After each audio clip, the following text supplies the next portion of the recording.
And hello, everyone. This is this month's show of What's Up in Global Law, offered by the Global Chamber in this Globinar. And I'm super excited because we have an august guest co-host, Amber Smith, and two seasoned practitioners who are business people and attorneys in their own right, Inta Ekpiken and Marcos Giacosta. So let's get with the formalities out of the way up front. Got to give you these caveats. Number one, no legal advice, but we are sharing with you observations, experiences, and best practices as we know them. And not written there is we're going to try to keep this as accessible and entertaining as it should appropriately be. We're also going to ask our people participating to introduce themselves, and we're going to ask you to be active in the chat, putting in questions, comments, suggestions, and other things to cover. So let's start with introductions. And my guest co-host for today is Amber Smith. Amber, please introduce yourself. Good afternoon, everyone, and thank you, Chris, for inviting me to co-host such a special episode of What's Up in Global Law. As you mentioned, my name is Attorney Amber C. Smith. I am an attorney, a professor, and an entrepreneur in the sense that I am the founder of the Law Office of Attorney Amber C. Smith, PLLC, a business and intellectual property firm serving clients across industries, helping them protect their billion-dollar ideas and prepare for success. I also teach in the Academic Success Program of the University of District of Columbia's Law School, which is a land trust historically Black college and university. And I also have over a decade of experience in political strategy and voting rights advocacy. I'm really excited to be a part of this global conversation. Thank you so much, Amber. Next, Inta, would you introduce yourself? I need to unmute. Hi, everyone. Good evening from here. I'm sitting in London. My name is Inta Ekpiken, and I'm a managing partner of Next Legal. Next Legal is an IP boutique law firm in Nigeria. We provide all kinds of intellectual property advice from filing trademarks, patent designs. The firm was founded in 2021. After I had spent a number of years in big law, I decided to start my own practice, and it's really an honor to be here today. Thank you, Chris. Thank you, Inta. And next, Marcos, if you would, please. Hi, good morning. This is Marcos Garcia Costa with Marcos Law, and we are a small boutique firm that focuses on intellectual property and business, with emphasis on international business and serving international clients. The great majority of our clients are Spanish speakers and some other languages, and over half of our clients are outside the United States. We help people to realize their American dream, wherever they are in the world. So we have specialized, one of the specializations is helping people to grow their business in the United States. Marcos, thank you so much for that. And I'm Chris Bennett. I'm the founder of Technology Innovation Law, a social impact intellectual property practice. We've been operating for 5 years and have over 100 clients. And I'm also the founder of a separate social impact IP legal tech organization called TIL Group, which is doing business as IP Rights for All. We're using artificial intelligence and blockchain to help make intellectual property more affordable and easier to use for historically underrepresented communities. And we could not be here today but for the support of the Global Chamber. So I'm going to ask our colleague Jemima Esquilatura to mention a little bit about the Global Chamber before we move forward.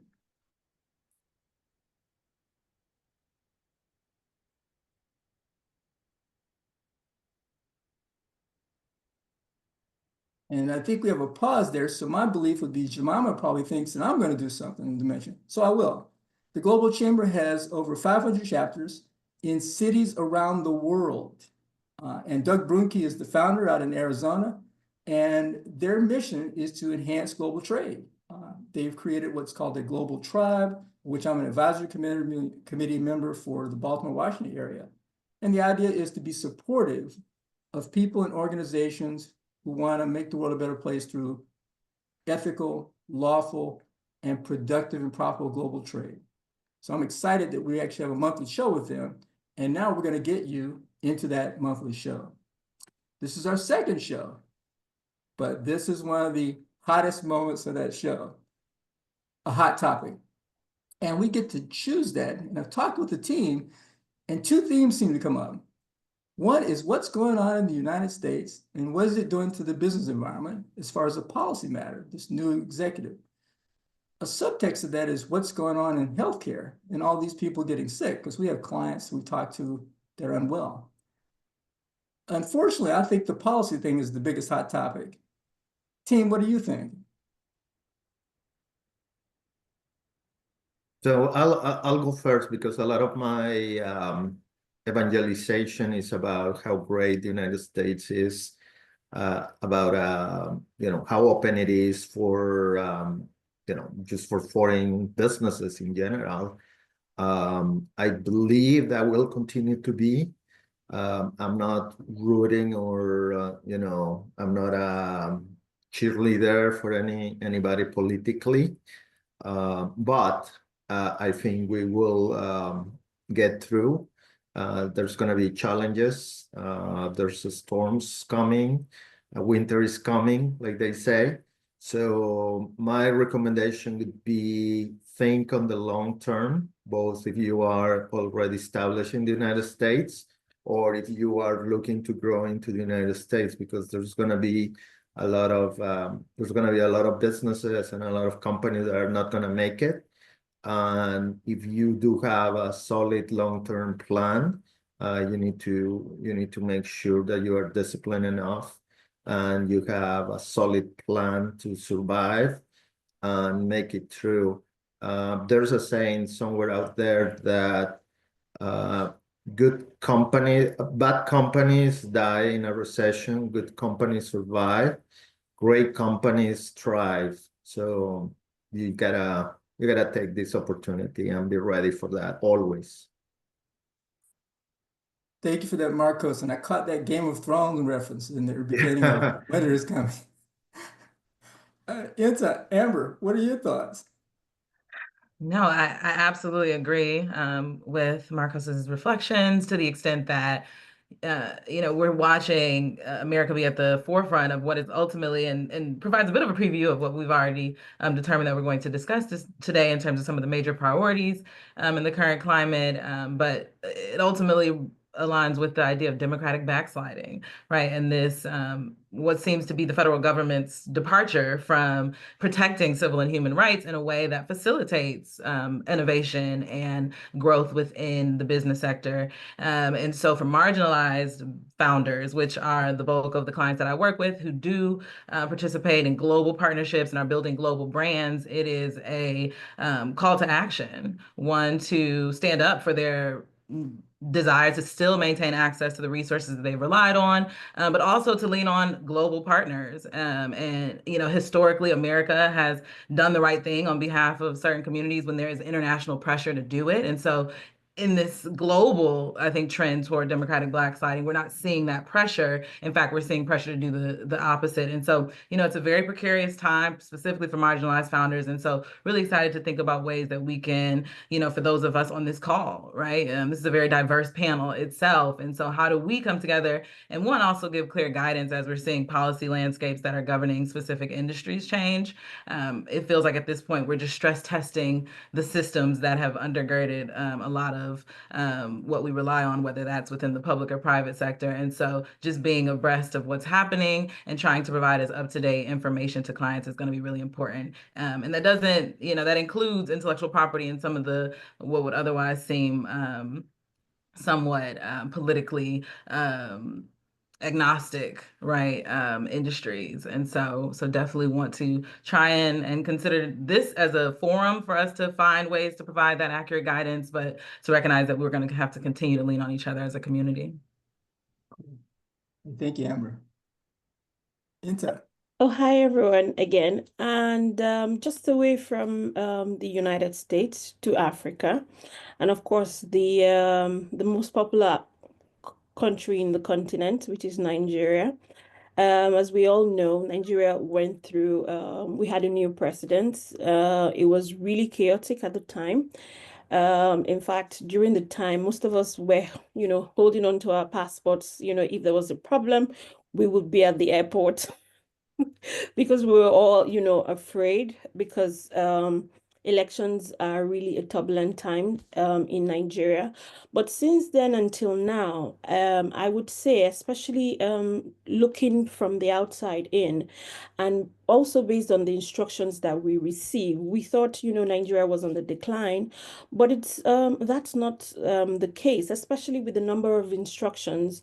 Yeah, our laws are still very weak in terms of enforcement. We're still very weak in terms of enforcement. But in my experience and in the practice, there hasn't been a decline.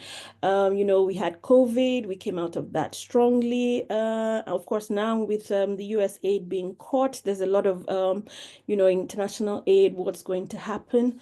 But I find that even in the country, there is that strong resilience to, keep going strong. Small businesses are continuing to thrive. At least in the last 1 year, I would say that we have seen an increase in local filings as opposed to, the ones that are coming from abroad. So yes, I would say that despite our challenges, we are doing well in Nigeria and, the rest of Africa.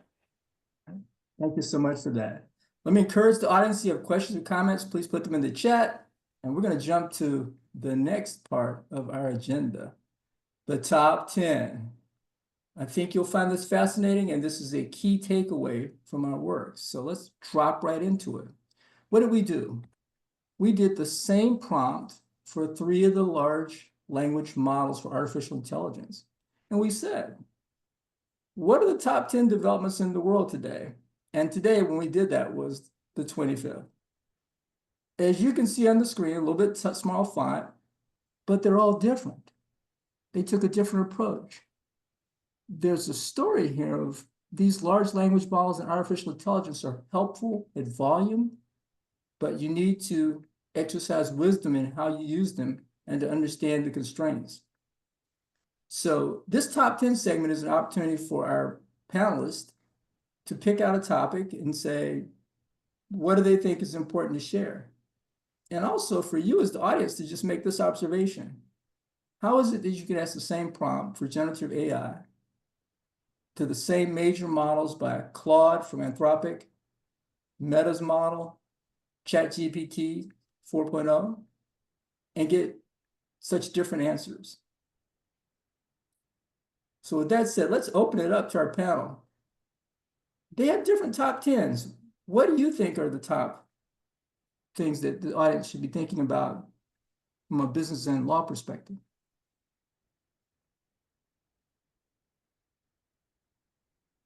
I'm going to start. I think that a common denominator for all the 3 is the impact of the United States. Russia, Ukraine, food aid internationally, nuclear energy, all those things. For better or worse, the United States has a substantial weight on it. And I second Mrs. Smith in the terms of we need to work within our communities. There's the term resistance and all that stuff, which is fine. I support that. But I'm more on the business side. So let's try to figure out how can we minimize some of that impact.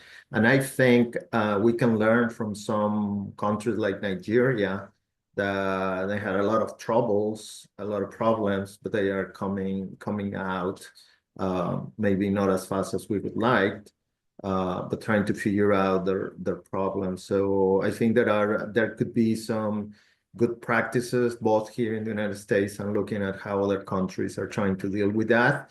And I think one of the things that we need to pay attention, unfortunately, the United States is kind of breaking these understood agreement of global support. So without sounding tribalist, but we need to retrench a little bit in our communities. And for example, if there's not going to be support for underrepresented communities, our communities need to close ranks around our businesses. I don't want to talk about boycotts, but for example, there's a lot of that going in other countries against American products, specifically Canada. I have a lot of friends there, and they are posting all the time about what they are doing to stop buying American products.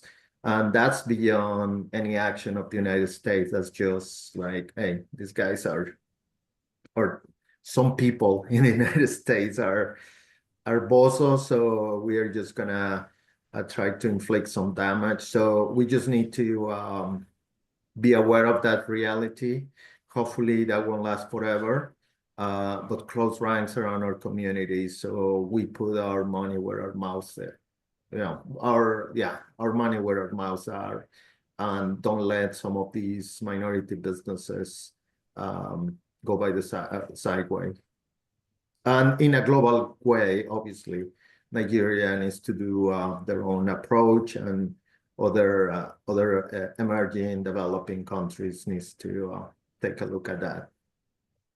Okay, Chris. So I'm going to talk about, for me, global economic volatility, but I'm going to tie that into immigration and migration. So, of course, we sit in, Nigeria. Every young person I know in Nigeria is looking to leave. And even as you see them leave, the country is not empty.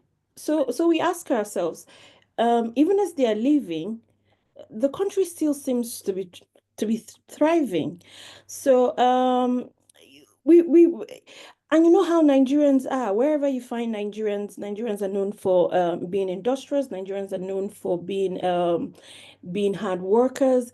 Nigerians are known for being the most educated Africans. So I have friends in the US that are on their third masters, second MBA, and stuff like that. So as much as this is the 10, issues, I think I'll tie the global economic volatility to immigration, because when people migrate, especially, let me just at least I'll talk about it from the Nigerian perspective. When Nigerians go abroad, the first thing they're thinking about is sending money back home. The huge amount of money that comes into the country because of this. So, we have apps, that have come on right now. You can send money home in a flash. There's Lemfi. There's so many of them. And we're actually, grateful that some of this technology have Nigerians, at the back of it. So we have the likes of Paystack, we have Flutterwave. It's because people left home, and because they need to send back money. So it has grown the country. So even if here in the UK, the Conservative Party is saying it's going to take you such a long time coming up with very stringent immigration rules. The US, Trump says no more birth tourism. I had my baby in the US. So, these are the issues. No matter whatever these policies are, it doesn't deter Nigerians. We will just get up and go. And once we go, there is always going to be, some sort of economic power sent back home. So, for me, when I'm looking at these issues, I'm looking at it in a positive light in terms of, global economic volatility. And just to add so that I'm not taking too much of time, because I watch, how much the rates are, I would say that in the last 2 months, the rates have continued to be better.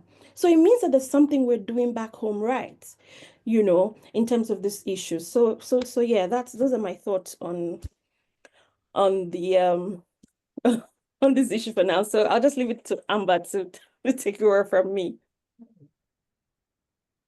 No, I'm happy to chime in. Thank you both for sharing. And, I think when we think about, again, the discussion around the impact of America's influence on what's happening in terms of global politics and business, but then also looking at the resilience of essentially underdeveloped nations like Nigeria that has continued to demonstrate resilience despite things. I think there are lessons to be learned, right? And how we continue to operate in spite of a lack of federal support for our businesses. But I think that, ultimately looking at all of these lists, it challenges us to just take a more intersectional approach to how we are dealing with the issues that our clients are addressing, that they aren't happening in a vacuum, right? There are so many different global factors, and we're seeing that, again, as we're seeing the issues take place in America, it also challenges the idea of American exceptionalism, right? That we are not the standard bearers for all things good in the world.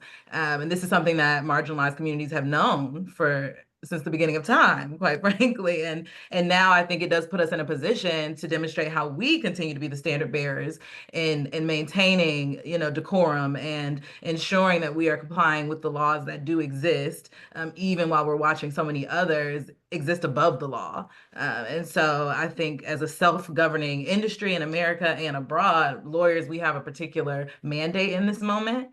And our chambers have a particular mandate, I think, in this moment to speak truth and acknowledge the ways in which America has fallen short, and that moving forward, maybe we need other, we will be looking to other countries and other continents for leadership in this regard. But I think it's, we're looking at the technology wars and things of that nature. I think we also have to be really mindful of the ways in which our data is being mined, right, in order for these large language models to produce these results. And so it challenges us to think, what data are they using, right? How are they coming to create these priorities? Why is Democratic backsliding so far down on the list, considering the impact that it's having on our access to so many things, the Sustainable Development Goals, right? We're just sliding it in there that we might not reach them after all. And, these are not small issues. These are things that we will be dealing with for generations. And so, we're going to have to be vigilant, but again, continue to build this community. Wow. Thank you for that panel. And I'll just close briefly.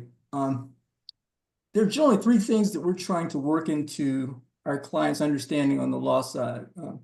One is humanity, that the trusted human has exceptionally more value that's increasing as we get this technology, which kind of, for lack of a better phrase, makes a lot of data common.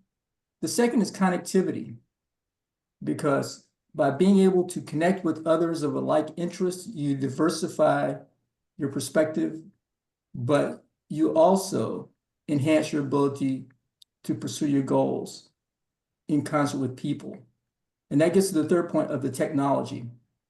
Powerful, unique, but we're looking at putting in terms and conditions for clients that gives them some flexibility to address this kind of technology. Because as Amber mentioned, your data is at stake here, whether it's someone looking into your data in America or elsewhere in the world. And wisdom allows you to make informed decisions about how you use or don't use your data and protect it as a business matter as well as a legal matter. But I'm still trying to figure out 3 different models, same prompt, different responses. So there's something happening behind those curtains that we need to understand. And that kind of gets us, as we talk about understanding, let me just lost my screen, but that kind of gets us to a key topic for us to discuss. And that is digging a little bit deeper into understanding what INTA and Marcos are doing from a legal practitioner perspective. Before we do that, I want to share just a quick data point, no pun intended. We have our own small language model called Tilly at TIL Group. And Tilly focuses on intellectual property. So we asked Tilly, give us the top 10 global developments. She said, I don't do global, I just do intellectual property. So Tilly, what Tilly did was she said, hey, I'm going to look at 2023 and I'm going to tell you what were the top 10 intellectual property developments. And so she gave those to us. Not going to walk you through them, but I'm going to suffice to say that I know what goes on behind the curtain at Tilly and why she's doing what she's doing. And our chief technology leader, Antonio, the father of Tilly, knows as well. But Tilly is a great microcosm of what's happening at the larger level. She reflects data where our clients have given us their permission to put it in. She reflects our professionalism from working with over 100 clients and having our own data model. And she reflects the fact that she's available 24/7, 365 to support our clients and to support our community at no cost. Because as Amber mentioned, and as I think the panel supports, we want to uplift historically underserved communities because we believe a rising tide lifts all boats, and diversity and inclusion are positive things. So thanks to Tilly, she'll be getting smarter, so maybe next month she'll have something else to share. But she can't keep up with what Inta is going to share with us now, as we ask her to talk a little bit about her why in her practice. So Inta, please. Okay, so I was in big law for 8 years. And, when you're in big law, you deal with just the big things. And the really little things, the manual administrative things, you don't deal with them. So, but I found that even as we were dealing with the big stuff, the small stuff was making us ineffective in dealing with our big stuff. So, what made me start my practice was I wanted to deal with the small stuff in a way that allows me to, that would make me also be effective in dealing with my big stuff. So I'll just say that in English so that everyone can understand.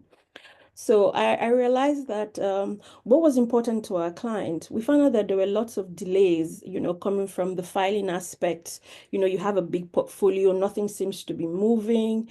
Your paralegals are the ones that do most of the small, this small stuff that affect your big stuff. So I felt like we were the small stuff, the administrative part was not allowing us to be effective in our management of, giving our client satisfaction, turnaround time for stuff. There were always so many delays. So what I wanted to do in my practice was to turn it around, to make sure that, so when I started my practice, I went to the registry and I sat with the registry and I said, why do we have so many delays? Why am I going to file a trademark in January? I don't get an acceptance notice till maybe the end of the year. What's the delay? Why? Because it's not helping me to service my client very well. And the registry broke it down and let me understand what the problems were. So what made me start the practice was I wanted to cut out, those delays, to find out what was causing the delays and be able to be effective and give my clients results in a cost-effective way, but in a shorter time. And since 2001, have we achieved that? Yes, I will say that we have achieved that. At least since in the last 2 or 3 years, we would give you acceptance notice within 72 hours. 72 hours. There's never been a time we have gone beyond 72 hours. Before, it could take months. You were not able to get that out. But in my practice, that is what my practice has been able to achieve, that we give you your acceptance notices. Your acceptance notice is what allows you to be able to start using your mark once it is filed. We'll give you your acceptance notices within 72 hours. Patents do not have examination here in Nigeria as to content. We just examine as to form. We will process your patent within 2 to 3 weeks, and we will also be able to do it in a cost-effective manner. And yes, have we achieved that so far? I would say yes, we have achieved that. And I'm really, really excited about what we're doing, infusing technology with what we do. And it has been such an amazing journey since then. Every day is rewarding, and it's really, really been an amazing journey since we started in 2021. Chris, have I finished my time, or do I still have time to go on talking about?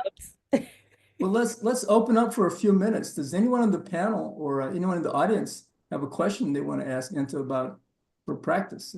And if I may, I'll start. Why London and why Nigeria?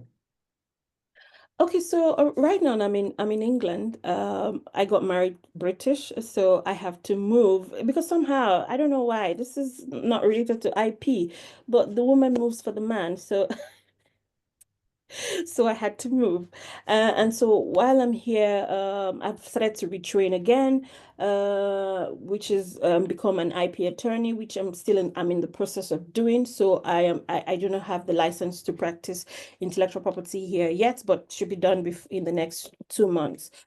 Because of technology, it allows me to continue to manage the practice in Nigeria, which is thriving. And, of course, technology allows you to sit anywhere and do what also continue to provide results for your client. So Nigeria is, my primary place of practice. I just live in England.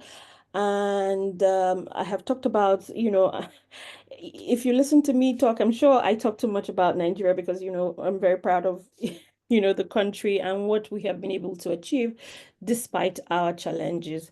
So yes, Nigeria is the first point of the practice. Do you understand? I do. That has to give you a unique perspective on the world, though, being able to look from where you are physically and that environment and look at the work that you're doing in Nigeria and look at what's happening in other places in the world. So thank you for that. Any other comments or questions from the team? And I'll look in the chat before we ask Into to close it up, and then we'll pivot to Marcos sharing his why about global law and why you should connect with him. Well, Chris, I'll briefly comment. Thank you, Enta, for sharing your story. I definitely see some synergies in the motivation behind starting my own essentially virtual business and IP practice. But just in comparing what it sounds like is maybe some inefficiencies with the Nigerian intellectual property process, in America, it can take between 12 to 18 months sometimes to achieve approval of your application, but at least once it has been accepted and by an examining attorney, or by the trademark office, there are some retroactive benefits that clients can experience. And so I imagine that is also something that is relevant in Nigeria. And so, of course, the sooner we file, that's important. But then I'm not sure if you work with clients maybe who are expanding and are selling in places like China, where they don't have a first to file system. And so, that failure to file that application soon enough can really be fatal. So I'm curious how, the Nigerian system compares to America's and maybe even somewhere like China where, you may be using your mark, you may file it, but if another bad actor beats you to it, you still don't get to enjoy the retroactive benefits or the benefits of the application being accepted. Okay, so I will explain. The two very most used systems are the trademark systems and the patent system. For the trademark system, yes, it is still first to file. As long as you file quickly and you obtain acceptance notice, you're good. But then you now have to wait to opposition, which is actually really where the real once you're able to pass through opposition, without any problems, if there was a problem, if there was an opposition, you deal with it. Once you're able to pass through that, then you're fine.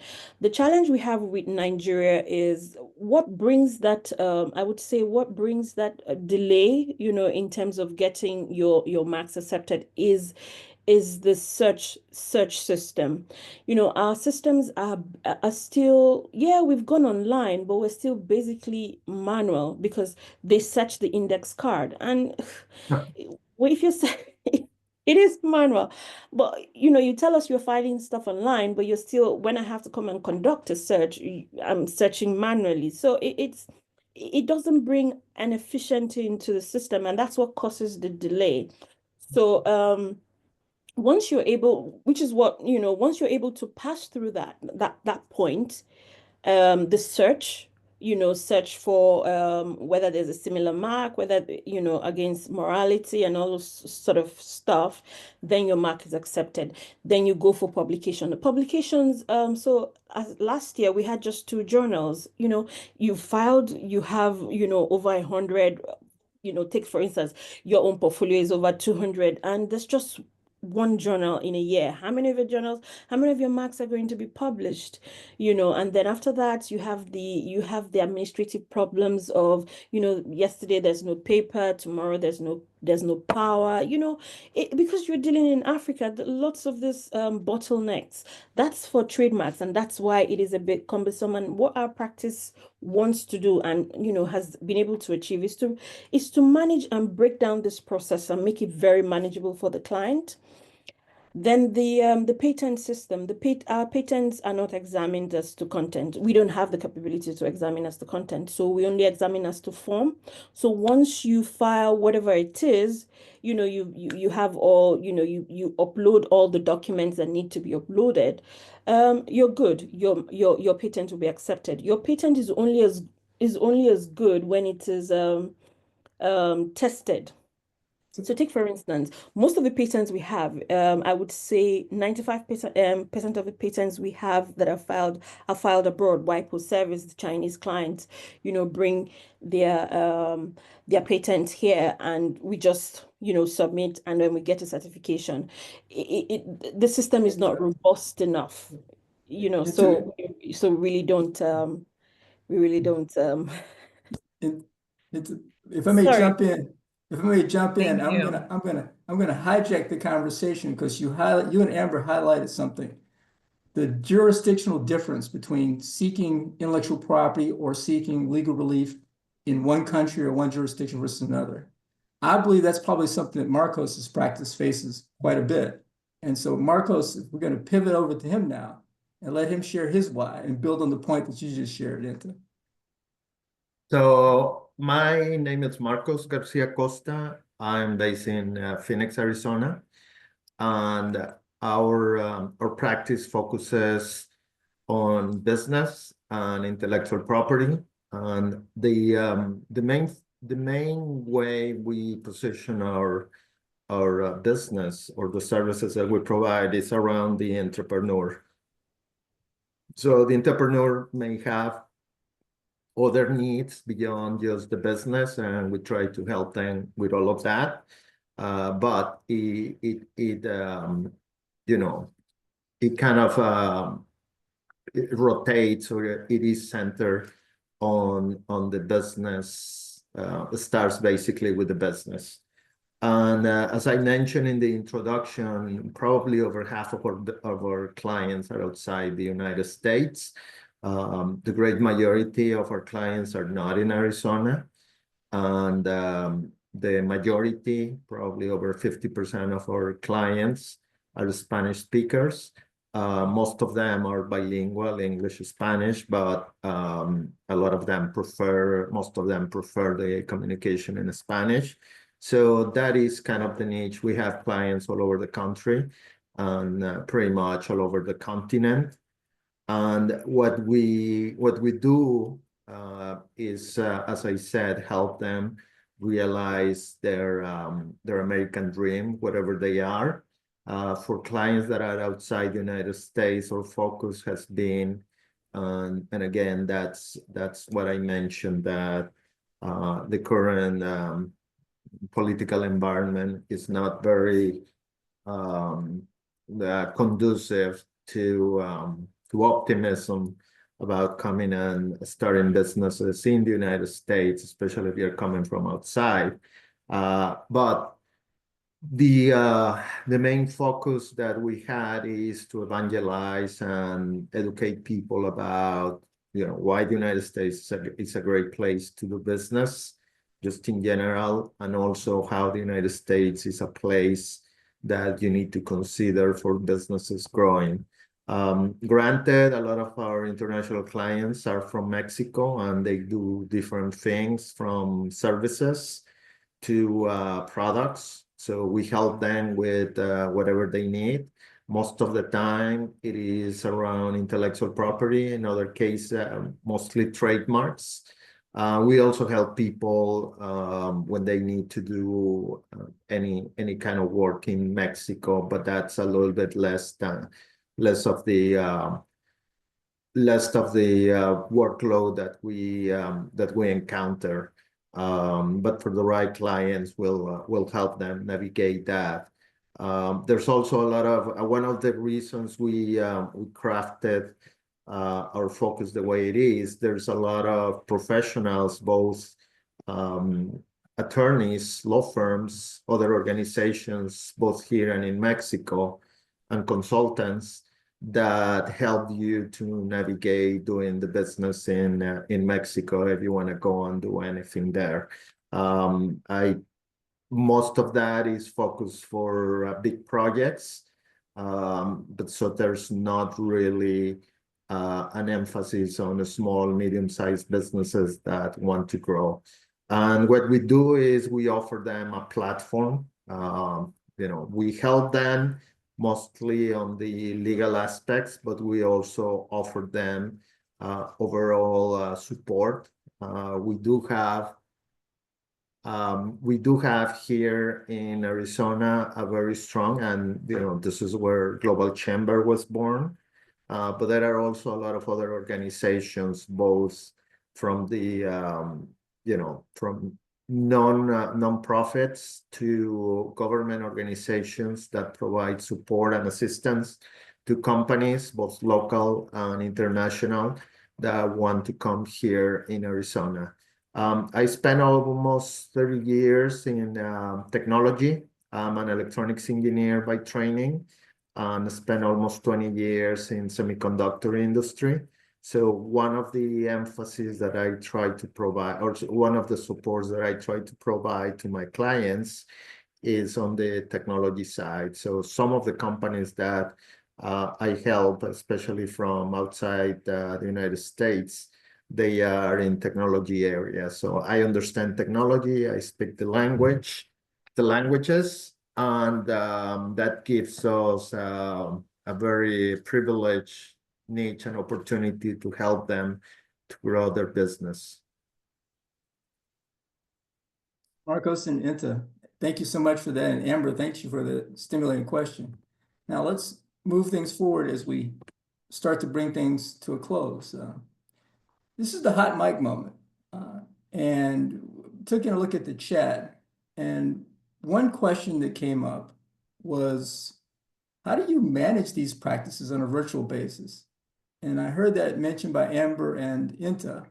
And Marcos, I didn't hear it explicitly from you, but it's implied based on scope. How do we manage that? And what does that do to and for clients in managing these practices and work virtually? So let me jump in there, since you put me on the spot in there. It is implied that my business is virtual because of my total available market, or the total market that I pretend to go after, or that is available to me because of the business model that we have defined, is basically the whole planet. I do have relationships with specific partners and companies, mostly law firms, in Mexico, different places here in the United States, New York, serving different communities, Chinese, Japanese, Argentina, Europe. So those ones, they are for local people or people from different groups that need some services that we can provide. The need for that is we have to be virtual. Probably less than 20% of our clients are here in Arizona, and even those, we don't always see them in person. There are some that I've been doing business with them for 10 years, and I've probably seen them in person 3 times.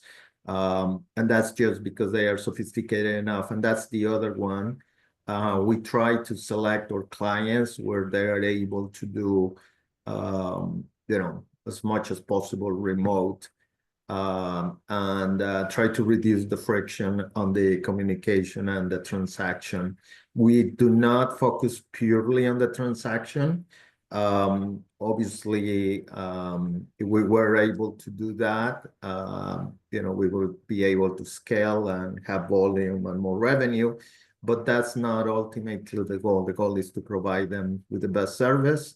But at the same time, we think that having a sophisticated client that can do, that understand technology and can use it for their business, it's a win-win for them and for us as far as being able to provide the service that they need. So that gives, we're spending too much time on that. I think it is important that you understand the profile of your client and be able to understand what clients are suited for the kind of services and the way you deliver services for them. And especially if I have a wide net, I don't need to catch, I don't need to talk, or I don't need to sell to every single one of them. I can, in some cases, I can just tell them, hey, I need you to do these things, go here, register here, email me here. And if they are not able to do those basic things, they are probably not going to be a good fit for how we provide services. Marcos, thank you for that. And also, I have to respect the clock, and we ran a little over on one segment, so we're now going to move into closing statements. So from each of your perspective, if you could, in roughly a minute or less, and hopefully members of the audience can hang with us, why does global plus law matter? And let's start with our guest co-host, Amber, if we could, please. Well, thank you, Chris. Thank you, Enta and Marcos, for joining today's conversation. I can't imagine a more relevant time to have such a discussion.